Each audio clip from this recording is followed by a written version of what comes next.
MSc. Pune, GCC. TBC. English, Marathi, Hindi 30, 40, 50, 60 ह्या ज्या काही स्पीडच्या एक्झाम होतात, त्याच्या फायनल एक्झामचं स्वरूप, फायनल प्रत्येक सेशनला किती मार्क असतात, प्रत्येक सेशन किती मार्कांसाठी असतो, किती मार्काला पासिंग व्हायला पाहिजे, एक्झाम किती वेळा एक्झामचं ड्युरेशन काय आहे, हे सर्व काही या व्हिडिओमध्ये आपण पाहणार आहोत.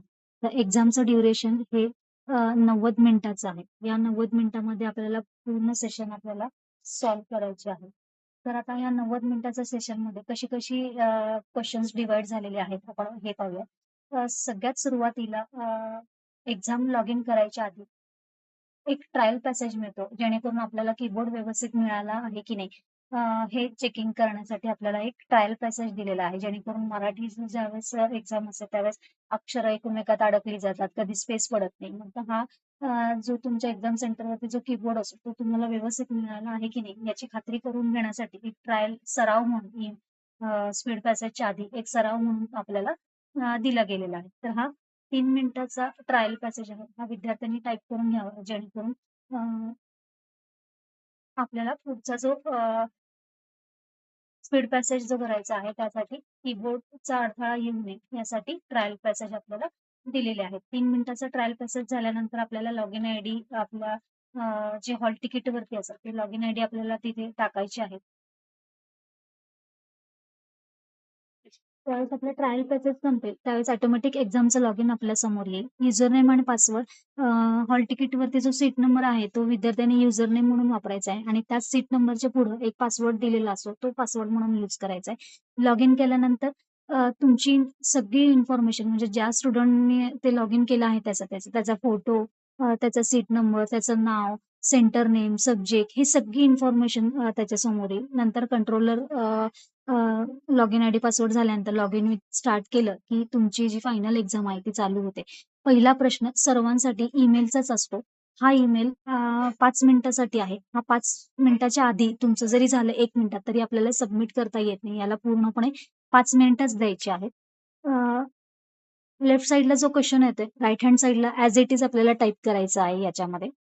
तर हा 5 मिनिटासाठी आहे आणि 5 मार्कासाठीच आहे. याच्यामध्ये कमीत कमी 2 मार्क पडायला पाहिजेत.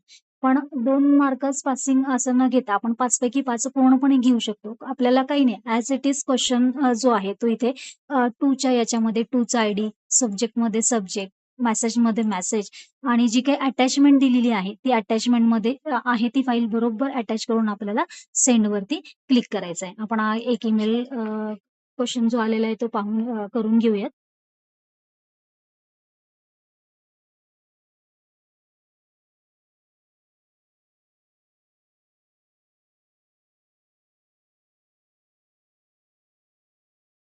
कुठेही विद्यार्थ्यांनी आता ऑफर झाल्यानंतर स्पेस किंवा टॅब असं देऊ नका. डायरेक्टली ह्या सब्जेक्टच्या जो मेसेज बॉक्स आहे त्याच्यामध्ये या आणि जे काही मेसेज आहे तो टाइप करून घ्या.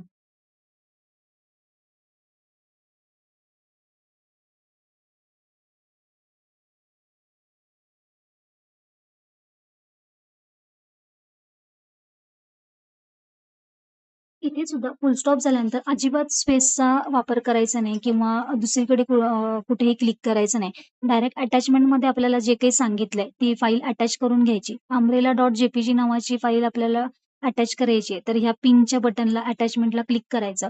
ती फाईलचं नाव बरोबर वाचायचं. कधी-कधी umbrella.pdf सांगितलं असेल, umbrella.docx सांगितलं असेल, तर व्यवस्थित ती फाईल चूज करून आपल्याला घ्यायची आहे. या लिस्टमध्ये आपल्याला ती फाईल कुठे आहे ती पाहायची आहे.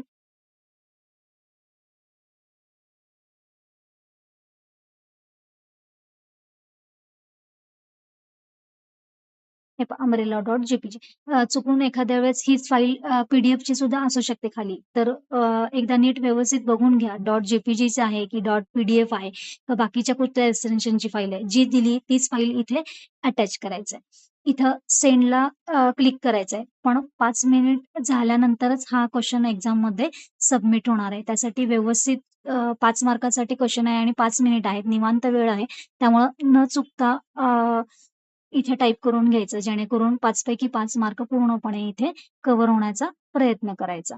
जर एखादी स्पेलिंग इथे चुकीची असेल, तर ती चुकीचीच टाइप करायची. अजिबात त्याला करेक्ट करायला जायचं नाही. कुठेही ईमेलमध्ये असू दे, स्पीड पॅसेजमध्ये असू दे, लेटरमध्ये असू दे किंवा स्टेटमेंटमध्ये असू दे. जसं दिलंय तसं आपल्याला टाइप करायचं आहे.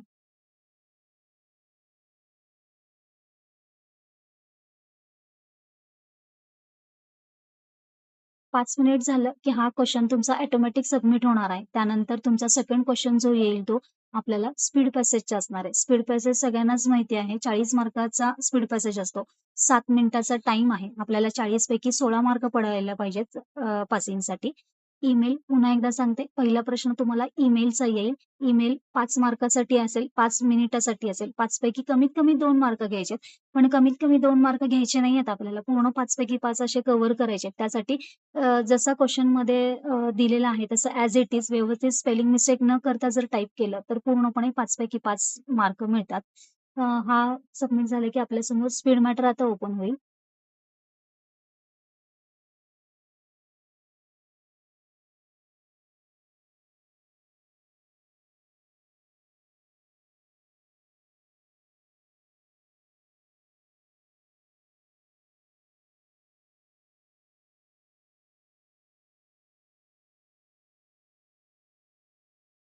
पूर्वी हाच ईमेल आपल्याला 8 मिनिटाचा होता. त्यापैकी आता 3 मिनिट ट्रायल पॅसेज दिलेत आणि 5 मिनिटाचा टाईम ईमेलसाठी दिलेला आहे.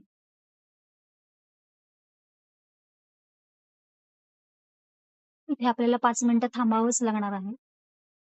पण पुढचे क्वेशन मात्र तुम्ही जेव्हा झाले त्यावेळेस लगेचच सबमिट करू शकता.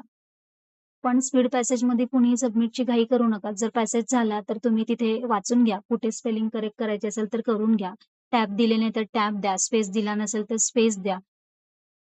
पण जास्त स्पेसेस देऊ नका. 2 शब्दांमध्ये एकच स्पेस द्यायचा आहे. फुल स्टॉप झाल्यानंतर एकच स्पेस द्यायचा आहे. कॉमा झाल्यानंतर एकच स्पेस द्यायचा आहे.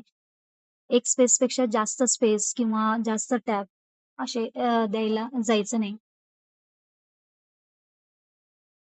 इथे आपला आता स्पीड पॅसेज सुरू होतोय. स्पीड पॅसेजचा वेळ सगळ्यांनाच माहिती आहे. 7 मिनिटाचा वेळ आहे. अगदी काही गडबड न करता थोडं शांतपणे व्यवस्थित टाइप केलं.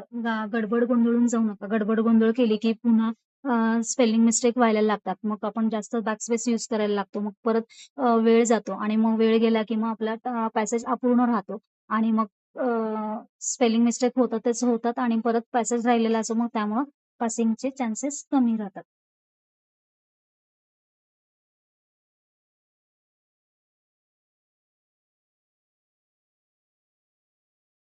त्या पद्धतीचा जो स्पीड मीटर आहे, सेकंड क्वेशन आहे सगळ्यांनाच माहिती आहे. हा 7 मिनिटाचा असणार आहे. 40 मार्कासाठी हा पॅसेज आहे आणि आपल्याला 16 मार्क याच्यामध्ये पडायला पाहिजेत पासिंगसाठी. म्हणजे जर तुमच्या 24 मिस्टेक जर झाल्या, तर तुम्ही याच्यात 16 मार्काला पास होऊ शकता. पण 24 पेक्षा जर जास्त मिस्टेक झाले, तर तुम्ही याच्यामध्ये फेल होता. मग मी आता आपल्या व्हिडिओचा टाईम खूप वाढेल त्यासाठी मी आता हे लगेचच सबमिट करते आणि पुढचा क्वेशन कुठला येतो ते तुम्हाला दाखवते. तर आपल्याला थर्ड क्वेशन जो आपल्याला येतोय तो म्हणजे ईमेलचा तिसरा प्रश्न. पहिला प्रश्न आपण ईमेलचा बघितला. 5 मिनिटाचा वेळ होता त्याला 5 मार्कासाठी होता. कमीत कमी त्याच्यामध्ये 2 मार्क घ्यायचे. दुसरा प्रश्न ओपन झाला तो म्हणजे स्पीडचा 40 मार्कासाठी होता. 16 मार्काला पासिंग आहे आणि 7 मिनिटं त्याला टाईम होता. आता आपल्याला तिसरा प्रश्न जो बघायचा तो म्हणजे स्टेटमेंटचा. चा क्वेशन तुमच्यासमोर राइट हँड साइडला दिसेल आणि लेफ्ट हँड साइडला दिसेल आणि आपल्याला राइट हँड साइडला ते टाइप करायचं. याच्यासाठी आपल्याला 20 मिनिटाचा वेळ आहे. आणि तुम्हाला पासिंग याच्यामध्ये फॉर्मॅटिंगसाठी 7.5 आणि स्पेलिंग मिस्टेकसाठी 7.5 असं 15 मार्कासाठी हा आपल्याला स्टेटमेंट आपल्यासमोर आहे. त्याच्यानंतर स्टेटमेंटचं फॉर्मॅटिंग काय आहे याचा स्पेशल व्हिडिओ आपल्या YouTube चॅनलवरती आहेच आहे. तर तुम्ही ते करून घ्यावं. B3 पासून स्टेटमेंटची सुरुवात करायची आहे. निवांत वेळ आहे 20 मिनिट. 8च ओळीचा स्टेटमेंट आहे आणि फॉर्मॅटिंग सुद्धा खूप कमी आहे. त्यामुळे याच्यामध्ये सुद्धा 15 पैकी 15 मार्क पूर्णपणे आपल्याला घेता येतात. तर आता मी हा क्वेशन सबमिट करते आणि पुढचा क्वेशन दाखवते तुमच्यासमोर कुठला ओपन होईल ते. तर आपल्याला चौथा जो प्रश्न येणार आहे तो म्हणजे लेटरचा. लेटरसाठी वर्डची फाईल आपल्याला इथे समोर ओपन होईल.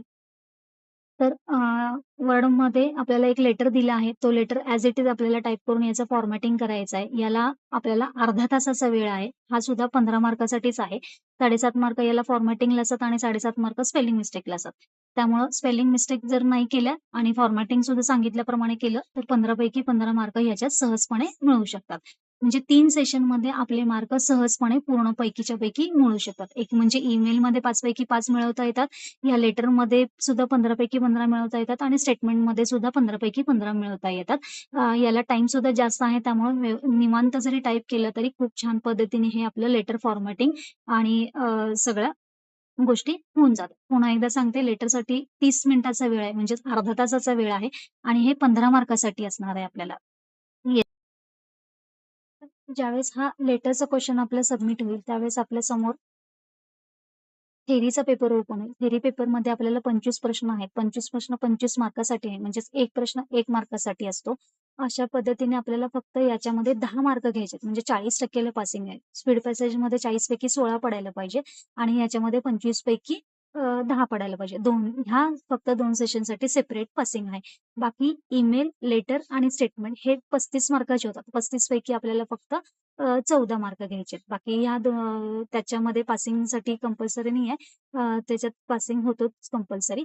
पण थेअरीमध्ये 10 पेक्षा कमी पडायला नको. 9 जरी मार्क पडले तरी विद्यार्थी तिथं फेल होतो. स्पीडमध्ये सुद्धा 40 पैकी 15 मार्क जर पडले तर फेल होतो. तर त्याची फक्त काळजी आपल्याला इथे घ्यायची आहे. असे 25 प्रश्न आपल्याला 25 मिनिटासाठी येतील. म्हणजे थेअरीचा जो पेपर आहे तो 25 मिनिटाचा असेल. अशी पूर्ण एक्झाम आपली 90 मिनिटाची असेल आणि 100 मार्काचा आपला पूर्ण पेपर आहे.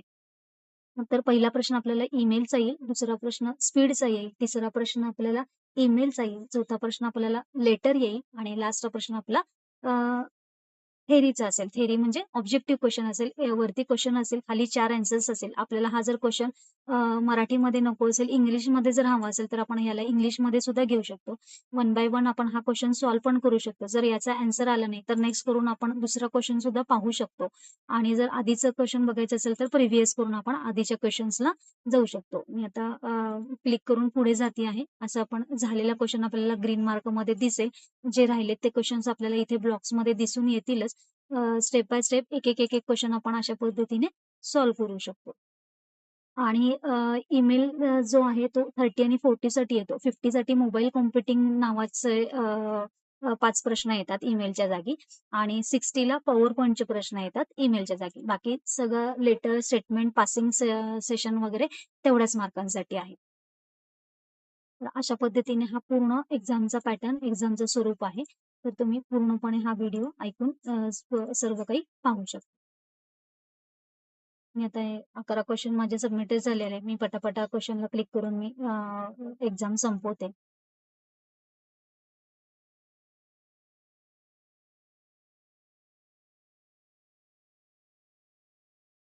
हे पहा आता 11वा क्वेश्चन राहिलेला आहे. त्यामुळे तुम्ही डायरेक्टली 11व्या क्वेश्चनला क्लिक करून तिथे सुद्धा येऊ शकता किंवा प्रिव्हियसला क्लिक करत गेलात तर प्रिव्हियसचा प्रश्न सुद्धा आपल्यास इथे आपण पाहून घेऊन इथे सबमिट करायचा राहिला होता. आपण असं पद्धतीने सबमिट करून नेक्स्ट करू शकतो. इथे आपल्याला सबमिटचं ऑप्शन आलेलं नाहीये. लास्ट क्वेश्चनच्या वेळेस आपल्याला तिथे सबमिट ऑप्शन आपल्याला मिळून जाईल. मी आता पटापटा काहीही क्लिक करून पुढे जाते.